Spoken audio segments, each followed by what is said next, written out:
గత టీఆర్ఎస్ ప్రభుత్వంలో సర్పంచ్ కు విలువ లేదు. సర్పంచులు సొంత డబ్బు పెట్టుకుని పనులు చేయించినా పైసా ఇవ్వలేదు. చాలా మంది నానా ఇబ్బందులు పడ్డారు. కాంగ్రెస్ ప్రభుత్వం ఏర్పడినప్పటి నుండి 2 సంవత్సరాలుగా ప్రతి గ్రామంలో రోడ్లు, అభివృద్ధి కార్యక్రమాలు శరవేగంగా జరుగుతున్నాయి. ఊరు బాగుపడితే దేశం బాగుపడుతుందనే నినాదంతో కాంగ్రెస్ ప్రభుత్వం ముందుకు వెళ్తోందని దేవాదాయ ధర్మాదాయ శాఖ, అటవీ పర్యావరణ శాఖ మంత్రి కొండా సురేఖ అన్నారు. స్థానిక ఎన్నికల్లో గ్రామాన కాంగ్రెస్ కు బ్రహ్మరథం పడుతున్నట్లు చెబుతున్న మంత్రి సురేఖతో మా ప్రతినిధి Rajendra Prasad face to face. త్వరలో జరగబోయే గ్రామ పంచాయతీ ఎలక్షన్లలో కాంగ్రెస్ ప్రభుత్వం కార్యాచరణ ఏమిటి, కాంగ్రెస్ పార్టీ ఏ విధంగా ముందుకెళ్లబోతుందన్న విషయాలను ఈరోజు దేవాదాయ శాఖ మంత్రి కొండా సురేఖ గారు మనతో ఉన్నారు. తనతో కొన్ని విషయాలు అడిగి తెలుసుకునే ప్రయత్నం చేద్దాం. నమస్కారం మేడం, రానున్న గ్రామ పంచాయతీ ఎన్నికల్లో మీ యొక్క కార్యాచరణ ఏమిటి? కార్యాచరణ ఏమున్నది, మేము అధికారంలోకి వచ్చిన తర్వాత ప్రజలకు చేసిన డెవలప్మెంటు మరియు అదే వెల్ఫేర్ యాక్టివిటీస్ ఏవైతున్నాయో అవే మా ఎజెండా. గత 10 సంవత్సరాల కాలంలో సర్పంచులుగా ఉన్న వాళ్ళు నామమాత్రం సర్పంచులుగానే ఉన్నారు. వాళ్ళు పనులు చేయండి వాళ్ళకు పురమాయించారు, కానీ ఏ ఒక్క సర్పంచ్కు కూడా బిల్లు ఇవ్వనటువంటి పరిస్థితుల్లో ఎంతోమంది సర్పంచులు ఆత్మహత్య చేసుకున్నటువంటి చరిత్ర గత బీఆర్ఎస్ ప్రభుత్వంలో. కానీ ఈసారి మన ప్రభుత్వం వచ్చిన తర్వాత పల్లెల్లో ప్రతి గడపకు కూడా, ప్రతి సందులో కూడా రోడ్డు వేయాలి, డ్రైనేజీ నిర్మాణం చేయాలి, కరెంటు సప్లై చేయాలి, వాటర్ సప్లై చేయాలి అనేది మన ముఖ్యమంత్రి గారి ఉద్దేశం. మనకు మెయిన్ రోడ్డు నుంచి ఇప్పుడు మండల స్థాయికి రోడ్లు, మండల స్థాయి నుంచి గ్రామీణ ప్రాంతాలకు రేడియల్ రోడ్స్ వేయాలనేది కూడా మన ముఖ్యమంత్రి గారి యొక్క లక్ష్యం. కాబట్టి మనకు గ్రామీణ అంటే ఒక పల్లె ఊరు బాగుపడితే దేశం బాగుపడ్డట్టే. ఊర్లో ఉన్న అవసరాలను గుర్తించి ఆ అవసరాలను తీర్చే క్రమంలో అక్కడ ఉన్నటువంటి పరిస్థితులను బట్టి అక్కడ ఉన్నటువంటి సర్పంచ్ క్యాండిడేట్లు ప్రభుత్వం తరపున వాళ్ళు హామీ ఇచ్చి హామీలను నెరవేర్చే దిశగా వాళ్ళు పోటీలో ముందుకెళ్తా ఉన్నారు. కాబట్టి దాదాపుగా చాలా వరకు యునానిమస్ చేసుకోవడానికి ప్రయత్నం చేస్తున్నారు. ఎందుకంటే డబ్బులు అనేటివి విచ్చలవిడిగా వెదజల్లుతున్నారు. ఆ వెదజల్లిన డబ్బు ఏదైతే ఉందో అది కనీసం మనం ఊరు కోసం పెట్టుకున్నా కూడా ఊరుకు ఒక రోడ్డో లేకపోతే ఒక ట్యాంకో ఏదో ఒకటి మనకు ఒక గుడో బడో నిర్మించుకునే అవకాశం ఉంటుంది. చాలామందిలో ఈరోజు కొంత అవగాహన వచ్చింది.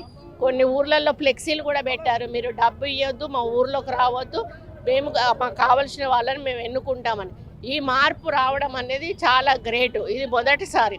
కాబట్టి ఆ విధంగా నెక్స్ట్ 2 టర్మ్స్ కూడా, ఇప్పుడు 1 టర్మ్ ఆల్రెడీ విత్డ్రాల్ అయిపోయింది, నెక్స్ట్ 2 టర్మ్స్ వాళ్లకు కూడా, గ్రామాల వాళ్ళకు కూడా నేను ఒక్కటే విజ్ఞప్తి చేస్తా ఉన్నా, దయచేసి డబ్బులు ఖర్చు పెట్టకండి, వేలం బాటలు వాడుతున్నారు, పాడకండి.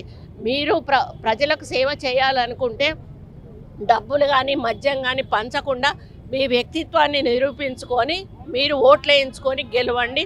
అప్పుడే మీరు హ్యాపీగా ఉంటారు. లేదు అంటే మీరు సర్పంచ్ అయిన తెల్లారి నుంచి మీ అప్పులు ఎట్లా కట్టాలా అని చెప్పేసి మళ్ళీ మీరు ఇక్కడ ఏదైతే మన పనులు జరిగేటప్పుడు అవినీతికి పాల్పడము, ఆ డబ్బులు మళ్ళీ ఎట్లా సంపాదించుకోవాలని ఆలోచన రావడం జరుగుతుంది.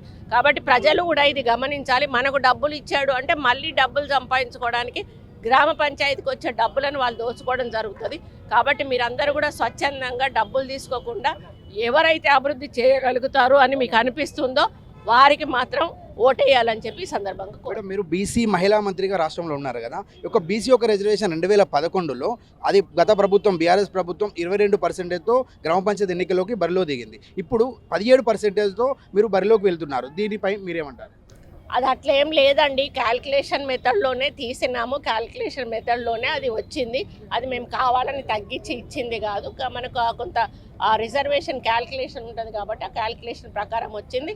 కానీ ఎవరు కూడా ఇబ్బంది పడడం లేదు. నెక్స్ట్ రాబోయే ఎంపీటీసీ జెడ్పీటీసీ ఎలక్షన్లలో తప్పకుండా మేము రిజర్వేషన్స్ తీసుకొని వస్తాం. నిన్న జరిగిన నర్సంపేట సభలో రేవంత్ రెడ్డి గారు ఎన్నో కొత్త పథకాలను ఆవిష్కరిస్తారని గ్రామ ప్రజలు ఆశించారు, వారు నిరాశ చెందారు. దానిపై మీరేమంటారు? ఎలక్షన్ కోడ్ ఉంది కదండి, ఎలక్షన్ కోడ్లో అనౌన్స్మెంట్ చేయొద్దని చెప్పి చేయలే. ఆయన చేసిన పనులు చెప్పారు, రైతుల గురించి చెప్పారు, మహిళల గురించి చెప్పారు, మేము వరంగల్కి ఏం చేస్తున్నాం చెప్పారు, రాబోయే రోజుల్లో మేము ఏమేం చేస్తాము అనేది కూడా చెప్పారు. కానీ కొత్త పథకాలు అనేటివి ఇప్పుడప్పుడే అనౌన్స్ చేసే అవకాశం లేదు. ఎందుకంటే కోడ్ నడుస్తున్నప్పుడు కొత్త పథకాలు అనౌన్స్ చేయకూడదు కాబట్టి ఆయన చేయలేదు. రానున్న గ్రామ పంచాయతీ ఎన్నికల్లో కాంగ్రెస్ పార్టీ గతంలో ఈ 2 సంవత్సరాలలో అమలు చేస్తున్న పథకాల ప్రకారంగానే ఈ యొక్క కైవసం అంటే ఒక గ్రామ పంచాయతీ సర్పంచీలను కైవసం చేసుకొని గ్రామ పంచాయతీల్లో కాంగ్రెస్ పార్టీ జెండా ఎగరవేస్తుందని మంత్రి కొండా సురేఖ గారు చెబుతున్నారు. కెమెరామ్యాన్ బాలుతో రాజేంద్ర ప్రసాద్, భారత్ టుడే, వరంగల్.